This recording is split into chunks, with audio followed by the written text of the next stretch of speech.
Abra sua Bíblia lá no texto de Atos.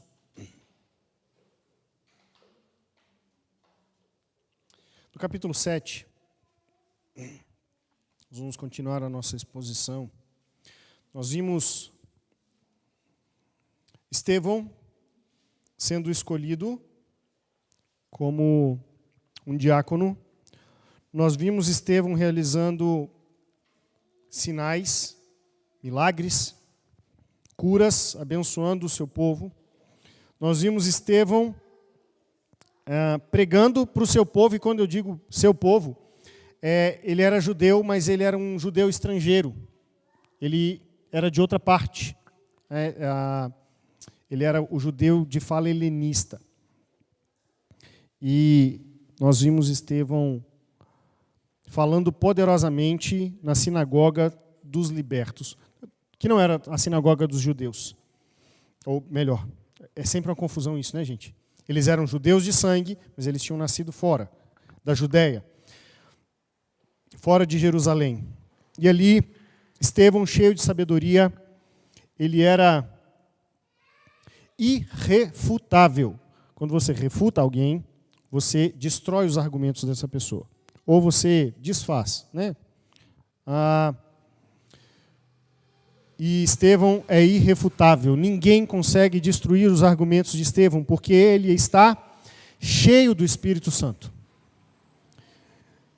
E esses homens, quando percebem que não tem como destruir os argumentos de Estevão, eles tentam destruir o próprio Estevão por meio da força. Pegam Estevão e o levam à força para o Sinédrio e eles acusam falsamente de Estevão falar contra a lei, contra o lugar santo, que é o templo e a cidade de Jerusalém. O sumo sacerdote, então, na época Caifás, pergunta: as coisas são assim, Estevão? Eles estão te acusando de alguma coisa que faça sentido?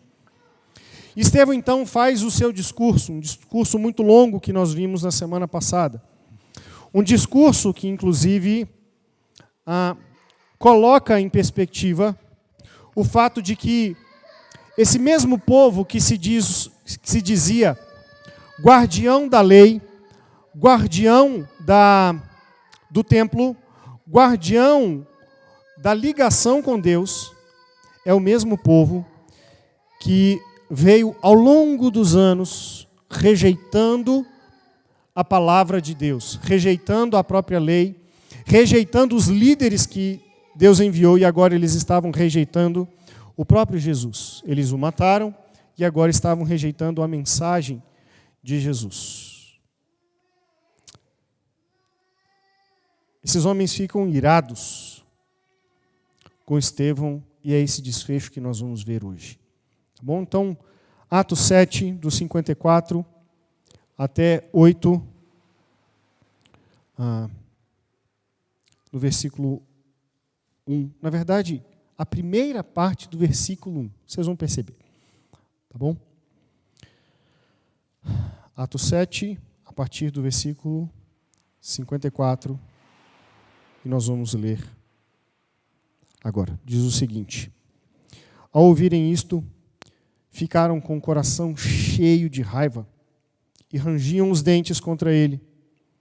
Mas Estevão, cheio do Espírito Santo, fitou os olhos no céu e viu a glória de Deus e Jesus que estava à direita de Deus. E então disse: eis que vejo os céus abertos e o Filho do Homem em pé à direita de Deus. Eles, porém, gritando bem alto, taparam os ouvidos e unânimes avançaram contra ele. E expulsando-o da cidade, o apedrejaram. As testemunhas deixaram as capas deles aos pés de um jovem chamado Saulo. E enquanto o apedrejavam, Estevão orava, dizendo: Senhor Jesus, recebe o meu espírito. Então, ajoelhando-se, gritou bem alto: Senhor, não os condenes por causa deste pecado. E depois que ele disse isso, morreu. E Saulo consentia na morte de Estevão. Vamos orar mais uma vez? Deus, muito obrigado pela tua palavra lida. Meu pedido é que ela já seja uma bênção na vida de cada um de nós. Eu quero pedir pela tua misericórdia, que os meus pecados não atrapalhem a transmissão, que os meus irmãos e amigos aqui sejam abençoados pelo Senhor, não por aquilo que eu tenho a fazer, mas por aquilo que o Senhor tem a fazer na vida deles por meio da tua palavra. Peço que o teu Santo Espírito venha nos iluminar para que nós possamos perceber as verdades espirituais aqui, que os nossos pecados não nos atrapalhem. Esse é o nosso pedido no nome de Jesus. Amém.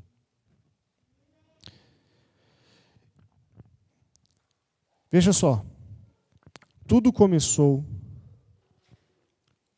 quando Estevão, ele se converte.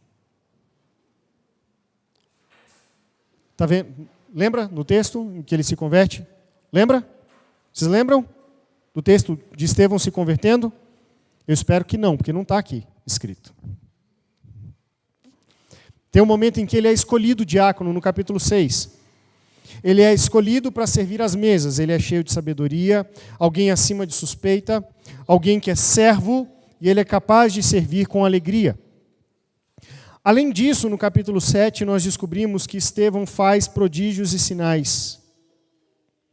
Na verdade, já antes disso, no capítulo 6 ainda, nós vemos Estevão fazendo prodígios e sinais. E no 7, nós começamos a ver, além dessas primeiras características, outras características. Ele não é apenas sábio e cheio do Espírito Santo. Nós vamos descobrir que Estevão carrega consigo uma marca que ela tem a ver com a conversão. Por isso que eu digo que a história começou no momento da conversão dele. Porque Estevão foi atingido por uma segurança que somente o salvo tem. Somente o salvo tem essa segurança. E hoje nós vamos falar basicamente de características de Estevão que nós devemos buscar. E segurança em Estevão que nós também devemos buscar. Nós vamos ver que Estevão é um conhecedor profundo da Escritura.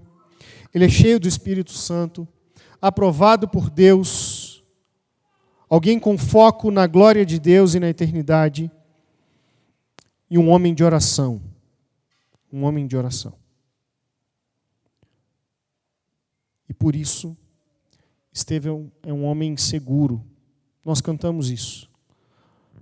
E eu fiz questão de cantar o hino 417 do Inário para o Culto Cristão, porque eles fizeram uma correção na tradução. Essa é uma música estrangeira. E a tradução antiga do cantor cristão era "Vivo feliz, pois sou de Jesus". Certo? A expressão é segurança. Vivo, seguro, porque eu sou de Jesus. E a versão do Inário, então, foi corrigida para que tivesse essa expressão. Que segurança. Eu sou de Jesus. Depois nós cantamos que só em Jesus, deixa eu abrir que é mais fácil, nós vamos confiar. E aí descrevemos a obra do Senhor na música que nós cantamos. Descrevemos aquilo que Ele fez. Ele se encarnou, foi desprezado, Ele foi moído pelos nossos pecados, Ele se ofereceu na cruz, Ele satisfez a ira de Cristo, e por isso Ele garantiu salvação para todo aquele que crê. Foi isso que nós cantamos. Mas é isso que nós precisamos enxergar na vida de Estevão, de uma forma que nós sejamos encorajados a fazer como Estevão e a ter a mesma segurança. A mensagem de hoje é uma mensagem de esperança, porque o cristão que está seguro em Deus, que tem a sua fé bem firmada, ele está seguro no Senhor. Veja, Estevão, no capítulo 7, do versículo 1 até o 51, que nós lemos na semana passada, ele faz uma defesa de si e uma defesa da mensagem do Evangelho diante daqueles que estavam acusando, daqueles que queriam matá-lo. E ele faz isso com muita segurança, sabe por quê? Porque ele é seguro da palavra como uma boa defesa. Às vezes nós vemos crentes com medo de falar um versículo, de afirmar algum conhecimento da palavra, por dois motivos. Primeiro, porque ele pode passar vergonha porque as pessoas não creem na palavra. Ok? E tem gente que tem vergonha mesmo. Eu tenho medo de falar e as pessoas acharem que eu sou um crente chato. Eu tenho medo de falar o texto bíblico e as pessoas ficarem achando que eu sou um crente bitoladão. E ninguém vai querer chegar perto de mim. Pessoas com medo da palavra. Tem gente que tem medo de falar da palavra porque pode não ser aceito. No contexto de Estevão, é diferente. Aqui no Brasil a gente não tem problema jurídico de citar a Bíblia. Na verdade já está começando a ter, né? Se você fala que a Bíblia diz que o homossexualismo é pecado, tem gente que já processa, mas processa Deus então, né? É a Bíblia que está dizendo, não somos nós. E por ser pecado, a gente não está condenando as pessoas. A gente está dizendo que o Deus que nós cremos, ele não compactua com esse tipo de prática, certo? Então a gente não deve ter medo de afirmar a palavra, mas tomar muito cuidado para a gente também não ficar ferindo as pessoas. A palavra é a espada de Deus, mas é a espada de Deus não para ferir as pessoas, mas para ferir Satanás, para ferir aquele que quer a perdição da nossa alma, certo? Enfim, Estevão está num contexto diferente, porque lá ele não tinha liberdade para falar sobre Jesus. E então ele é acusado. E em vez de tentar se defender com bons argumentos, como Pedro fez quando Jesus estava sendo acusado, Pedro fala, eu não conheço esse homem. Nunca ouvi. Eu não ando com ele. Pedro, ele foge com os argumentos de que não conhecia Deus. Que não conhecia Jesus, desculpa. Mas Estevão não. Ele começa lá de Abraão. E ele vem discorrendo a história. Qual é o recurso que ele está usando? A Escritura. E aí nós chegamos no segundo ponto, porque muitos não compartilham da Escritura. É porque não conhecem. Uns têm medo dela, de usá-la. E outros simplesmente não conhecem a Escritura. Creem em Deus, mas não conhecem a revelação de Deus. Creem em um Deus picado. E um Deus dito por alguém. Mas você precisa ir para a Escritura. E é isso que Estevão faz. Ele tem um profundo conhecimento das Escrituras e ele usa a Escritura.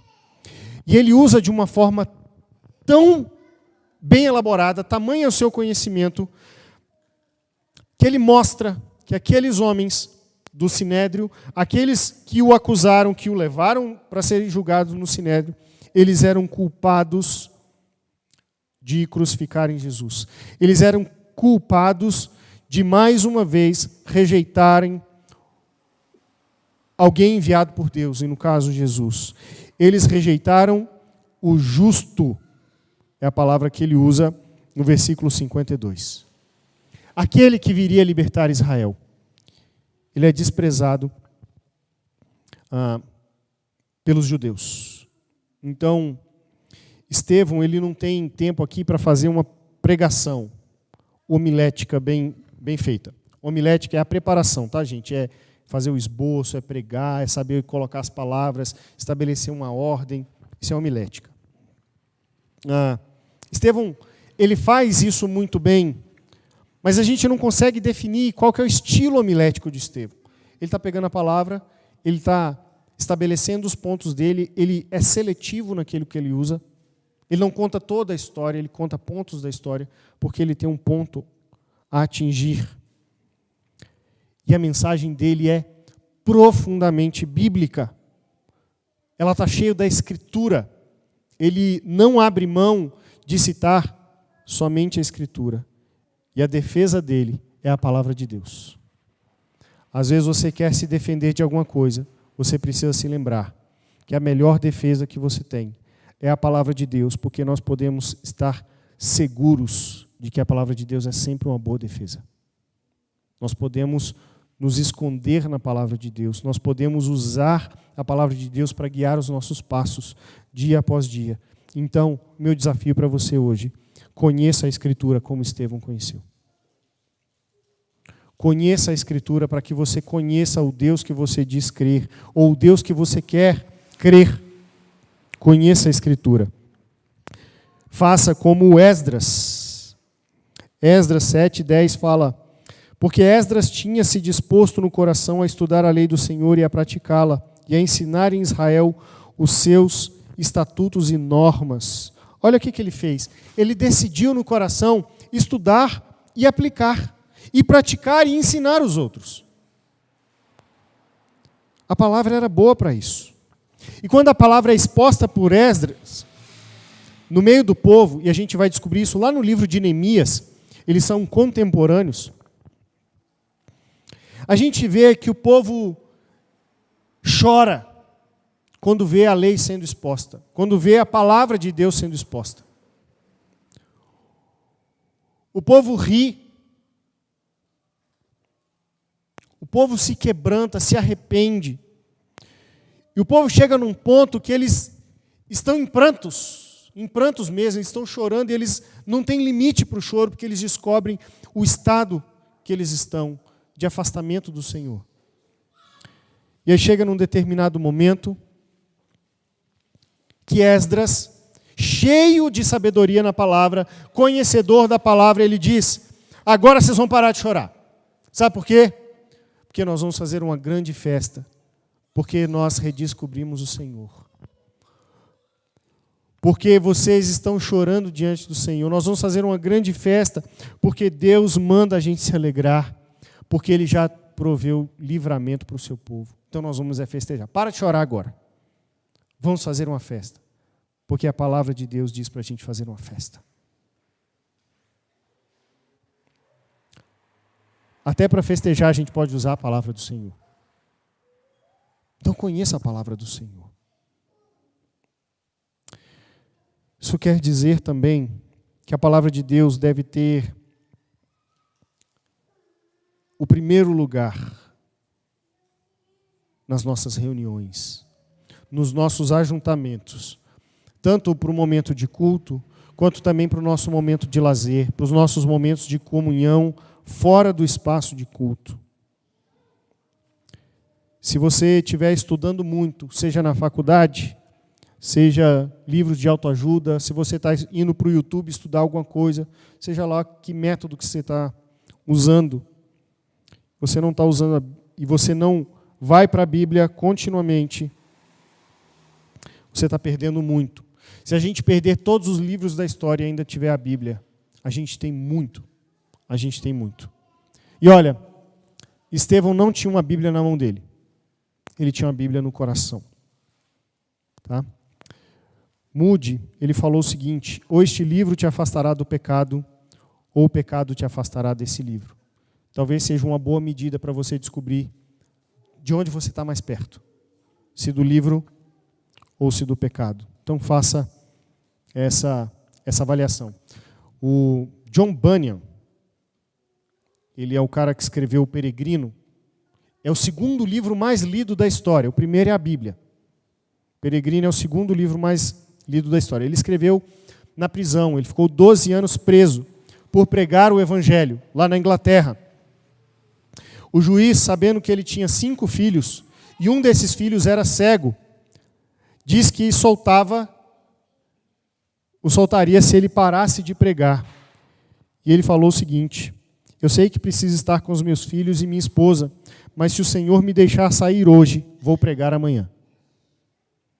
Porque a palavra vale a pena. A palavra é uma boa defesa. Então, conheça a palavra, use a palavra e esteja seguro na palavra. Essa é a segurança que Estevão tem a nos ensinar. Ele era conhecedor profundo das Escrituras. Segundo ponto, Estevão é cheio do Espírito Santo.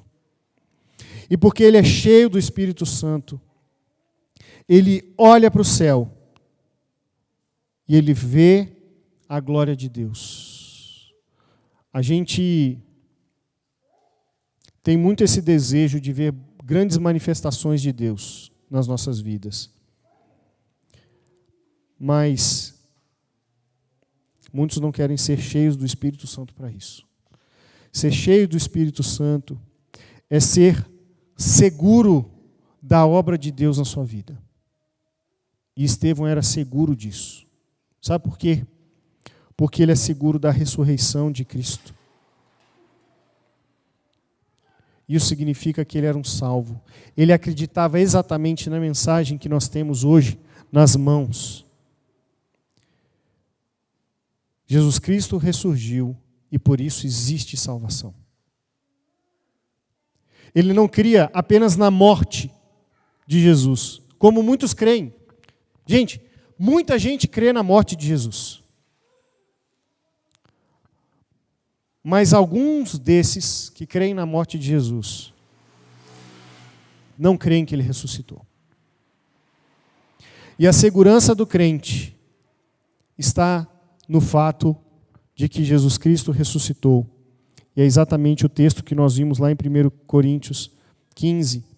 Onde está, ó morte, a tua vitória? Onde está, ó morte, o teu aguilhão? O aguilhão da morte é o pecado, e a força do pecado é a lei. Graças a Deus, que nos dá a vitória por meio do nosso Senhor Jesus Cristo. Ou seja, Ele conquistou a vitória na cruz.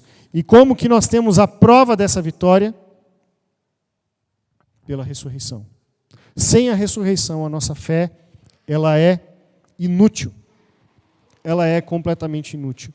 Estevão, cheio do Espírito Santo, ele é seguro da ressurreição de Cristo, e por isso ele vê Jesus à direita de Deus. Sabe o que isso quer dizer? Que Jesus não está morto. Ele está à direita do Pai, ele foi aceito, ele é o governador prometido. Ele é o rei prometido no Antigo Testamento, aquele que viria libertar o seu povo.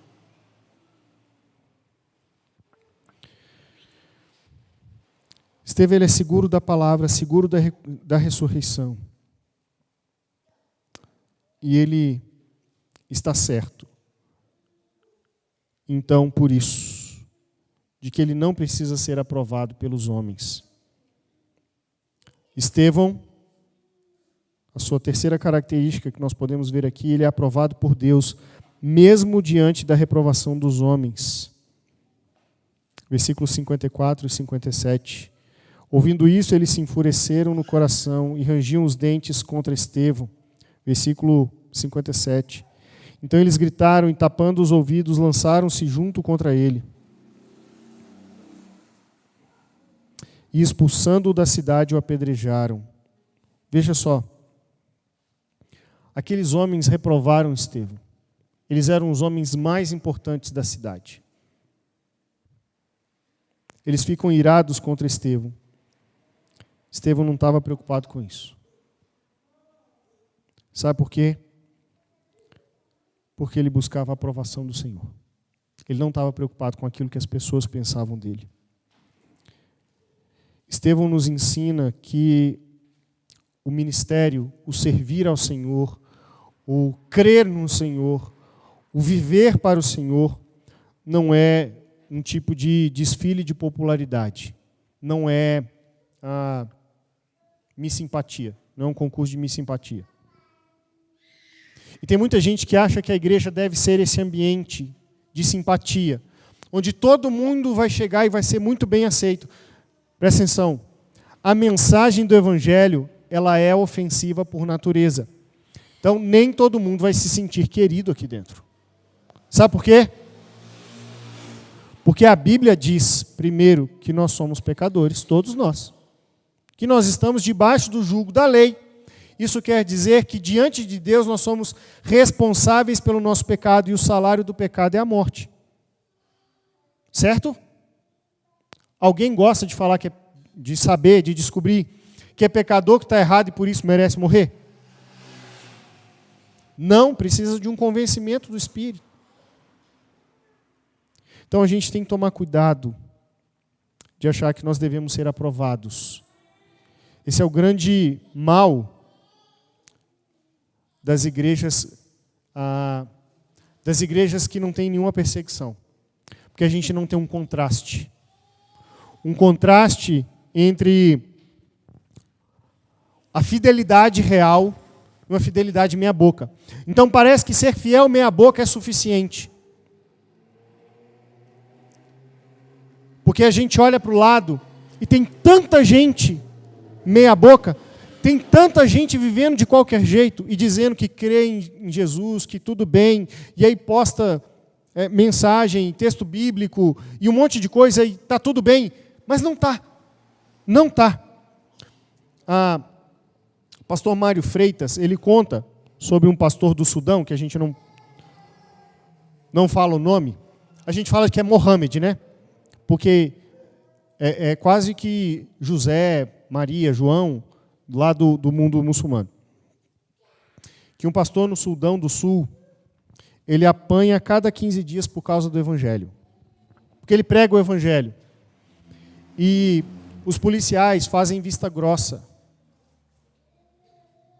aos seus espancamentos. Porque eles não querem que o Evangelho seja pregado lá. Mas ele nunca aceitou convite para sair do país, para ser protegido. E ele disse que tem medo da liberdade, porque todos os cristãos livres que ele conhece não são fiéis a Jesus. Prestou atenção? O que esse homem disse? Ele falou assim: eu tenho medo da liberdade, porque todos os cristãos livres que eu conheço não são fiéis a Jesus. A liberdade pode nos dar uma falsa ideia de que a gente pode viver de qualquer jeito, mas Estevão não.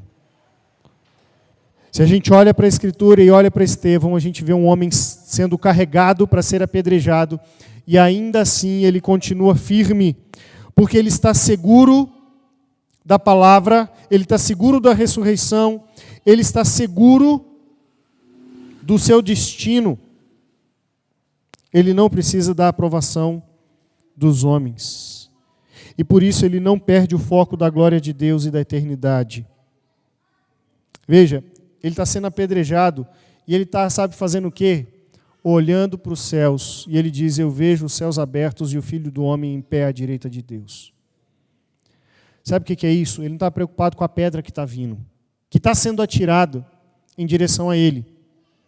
E eu acredito que o povo lá era melhor de mira do que a gente, porque a gente treina pouco. E lá eles gostavam de treinar esse negócio, de apedrejar os outros. Queriam sempre achar alguém para fazer isso. Estevão não está preocupado com isso. Ele vê, ele olha para a glória de Deus. Sabe o que isso faz com Estevão? Faz com que ele não tenha medo.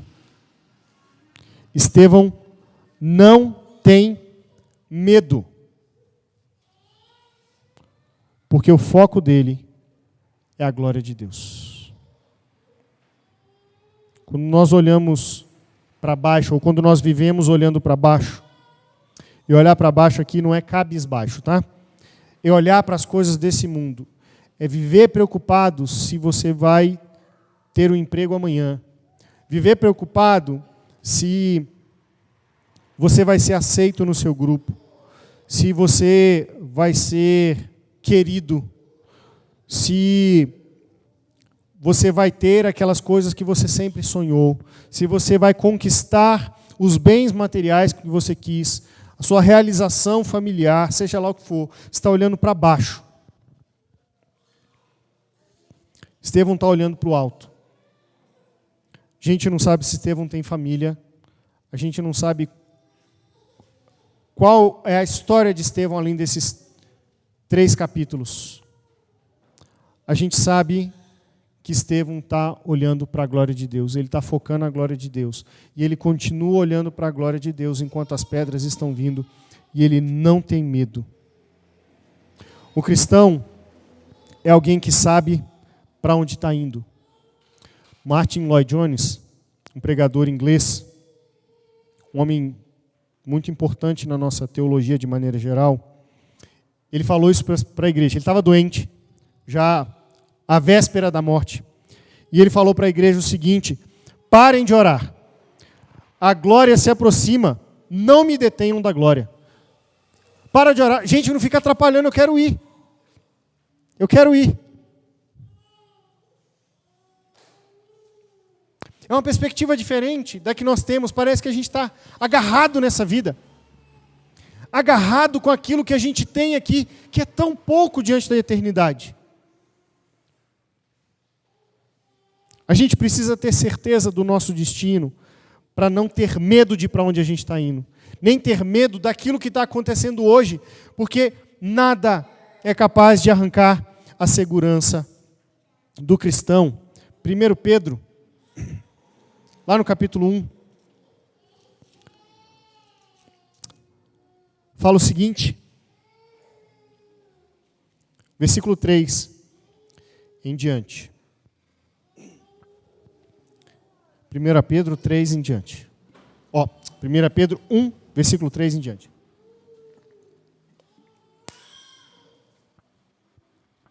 Bendito seja o Deus e Pai de nosso Senhor Jesus Cristo, que segundo a sua grande misericórdia nos regenerou para uma viva esperança, mediante a ressurreição de Jesus Cristo dentre os mortos, para uma herança que não pode ser destruída, que não fica manchada, que não murcha e que está reservada nos céus para vocês, que são guardados pelo poder de Deus mediante a fé para a salvação preparada para ser revelada no último tempo. Quem guarda o crente, quem guarda, quem reserva a salvação é o próprio Deus e Ele não falha. Ele não vai deixar nenhum crente escapar pelos dedos. Ele não vai deixar nenhum salvo escapar pelos dedos. Então, para de ter medo de ficar olhando para baixo. Tenha certeza do seu destino, se é assim que você crê. E porque ele está seguro do seu destino,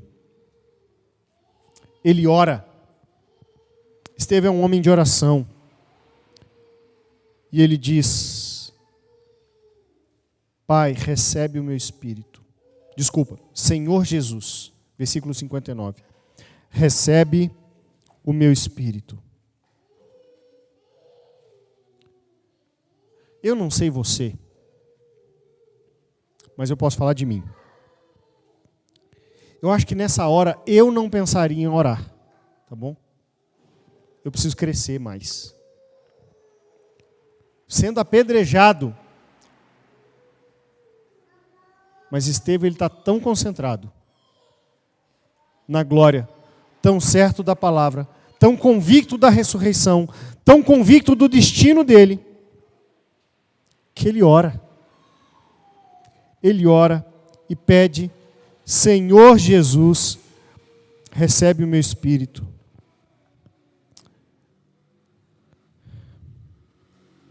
Um cristão, antes de ser derrubado fisicamente, ele já precisa estar derrubado aos pés de Jesus. A gente precisa estar derrubado de joelhos aos pés de Jesus.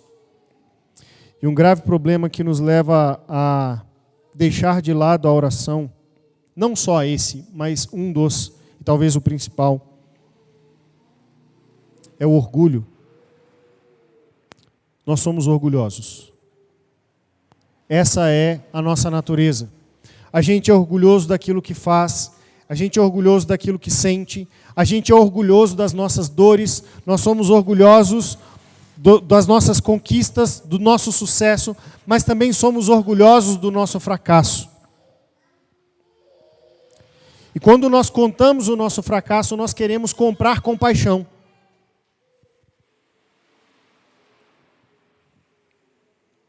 Por mais que você pareça destruído, que você se sinta destruído de alguma forma, você quer comprar compaixão. Sabe por quê? Porque você é orgulhoso, assim como eu sou orgulhoso, assim como todos nós somos orgulhosos. Agostinho chegou a dizer, inclusive, Que se o orgulho pode transformar anjos em demônios, o que não poderia fazer com homens?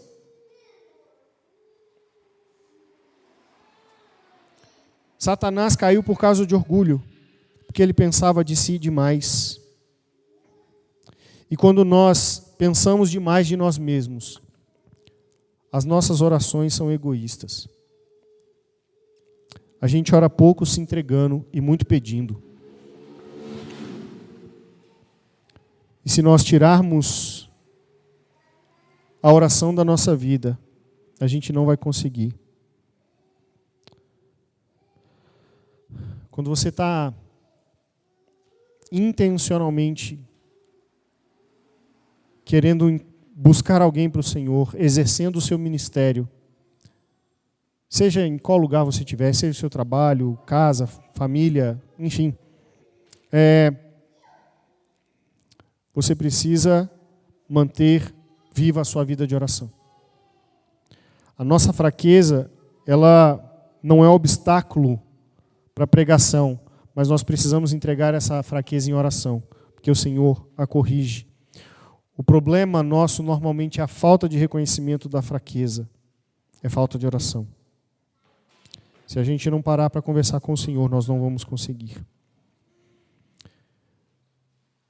Estevão é um homem seguro, seguro da palavra, seguro da ressurreição, seguro do seu destino. Por causa dessa segurança, um homem de oração, um homem que busca a aprovação de Deus, não dos homens, e alguém focado na glória. Mas no finalzinho, lá no versículo 60, a gente tem uma característica que deve englobar as outras. Porque Estevão aqui, ele é seguro de ser como seu mestre. Veja, nós somos chamados ao discipulado. Nós somos chamados a nos tornarmos discípulos de Cristo. A nos tornarmos pequenos cristos. Imitação do original. Esse é o nosso convite real. Quando Jesus fala para evangelizarmos, ele não está falando assim, vai lá e prega a mensagem de salvação. Ele está dizendo, vai e faça discípulos. Essa é a essência. E Estevão aqui, ele é como seu mestre. Ele inclusive faz a mesma oração que Jesus fez na cruz. Senhor, não os condene por causa desse pecado. Tem que ser muito parecido com Cristo para estar sendo apedrejado e pedir perdão por quem te apedreja. Não é assim? Tem que estar muito focado no Senhor, não tem? Esse é o desafio. Nós precisamos estar seguros de que fazer como Cristo fez vale a pena. Fazer da mesma forma vale a pena. A gente tem que estar certo de que se nós obedecermos ao Senhor, Ele vai trazer o resultado, e não necessariamente o resultado que a gente quer, mas o resultado dele, que é sempre o melhor. A gente deve se concentrar nisso. Porque dia após dia nós somos tentados a fazer diferente daquilo que Jesus diz para a gente fazer. Nós somos tentados a desobedecer de 1000 formas. Mas a gente tem que estar seguro de seguir o Mestre. O que Jesus faria? É isso que eu preciso fazer. Estevão pede perdão para aqueles que o executam. Estevão não viu o fruto, mas nós vimos, ou nós lemos pelo menos. No versículo 58, finalzinho dele, diz que as testemunhas deixaram as capas deles aos pés de um jovem chamado Saulo. E o versículo 1 do capítulo 8 diz que Saulo consentia na morte de Estevão. Quem é Saulo? Quem é Saulo? O texto não fala. Fala só que tinha um jovem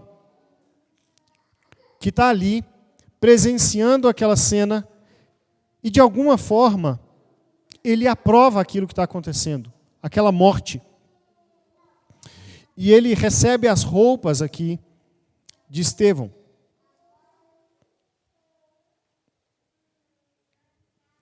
Quem é Saulo? O texto não diz e a gente não vai se concentrar nisso agora. Só lá no capítulo 9, a gente vai descobrir que Saulo é o Paulo, tá bom? E ele não trocou de nome. Beleza? Depois eu explico isso. Mas vão com essa, grava, para quando a gente ler o capítulo 9 vocês descobrirem. Tá bom?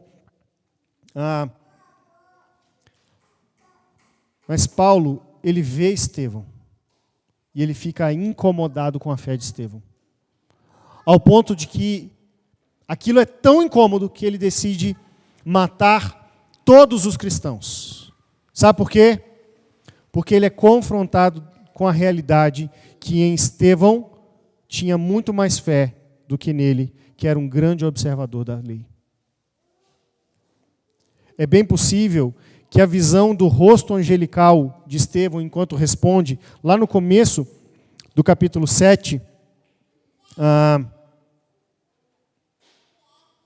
desculpa, não está lá no capítulo 7.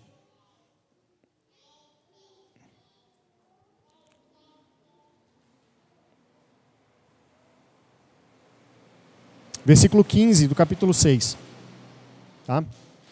É bem possível que essa descrição de um rosto como se fosse de um anjo seja de Paulo, porque ele falou com Lucas. Lucas foi discípulo de Paulo. Ele recebeu o evangelho pelo ministério de Paulo. E Lucas escreveu isso aqui, essa história. E é bem possível que ele tenha descrito aquilo que Paulo descreveu para ele. Porque Paulo fica incomodado com quem é Estevão. Porque Estevão tinha uma segurança que ele não tinha.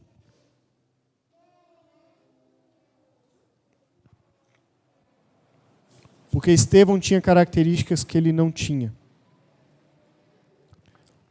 Estevão, ele é um convite para nós.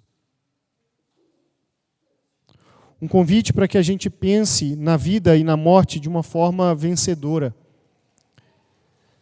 Que a gente pense na morte apenas como o salto para a eternidade.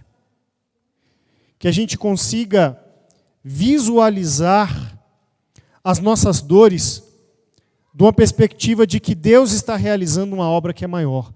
A gente precisa estar mais seguro de quem nós somos e daquilo que Deus está realizando em nós e através de nós.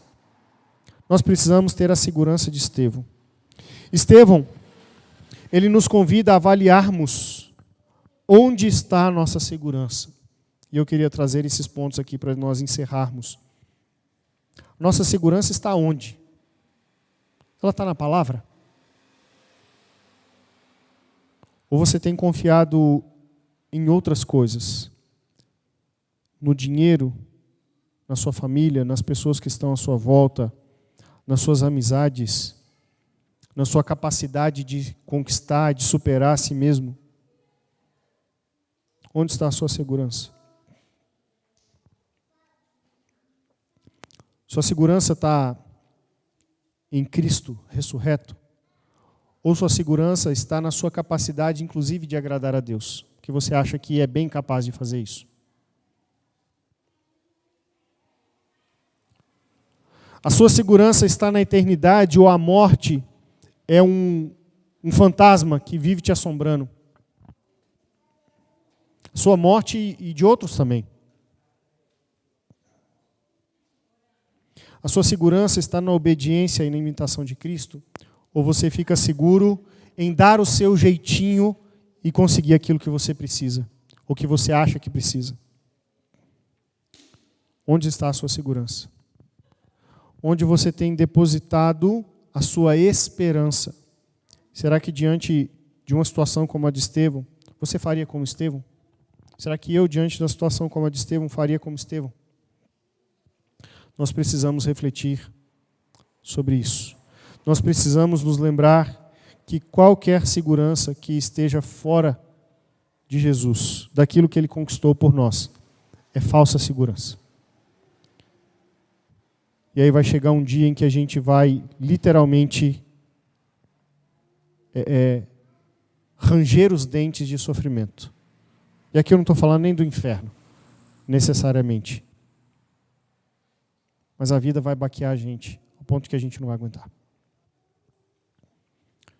Segurança. Ser de Jesus implica ser seguro como Estevão, ser seguro da palavra de Deus, ser seguro da ressurreição, ser seguro da glória, ser seguro da eternidade, ser seguro do destino, ser seguro de ser como o Mestre, como Jesus. Então, esse é o nosso desafio, que você avalie onde você tem depositado a sua segurança. E se não tem sido em Cristo, você tem a oportunidade de se arrepender e de pedir a Deus, pedir ao Senhor que seja a sua segurança hoje. Hoje mesmo. Então abaixe sua cabeça, nós vamos orar. Deus, agradecemos pela obra de Jesus Cristo, que nos garantiu tudo, mesmo sendo merecedores muito menos do que nada, merecedores do inferno, merecedores do juízo, da ira do Senhor. Mas o Senhor é muito bom, misericordioso, cheio de amor, e nos deu Jesus, para que pudéssemos ser salvos. Quero pedir que o Senhor nos ensine e nos ajude a olhar para a vida de Estevão, em comparativo com a nossa vida, e percebermos que, apesar de ele ser um homem, tinha medos, ele era alguém profundamente cheio de esperança no Senhor. E assim a gente desenvolver segurança e entender a segurança que existe no teu Filho Jesus Cristo, comprada na cruz, com um preço muito alto e confirmada na ressurreição. Confirmada porque Ele está ao teu lado, intercedendo por nós. Por favor, nos ajuda a cantar de fato que nós temos segurança porque pertencemos ao Senhor. Essa é a nossa oração no nome de Jesus. Amém. Nós vamos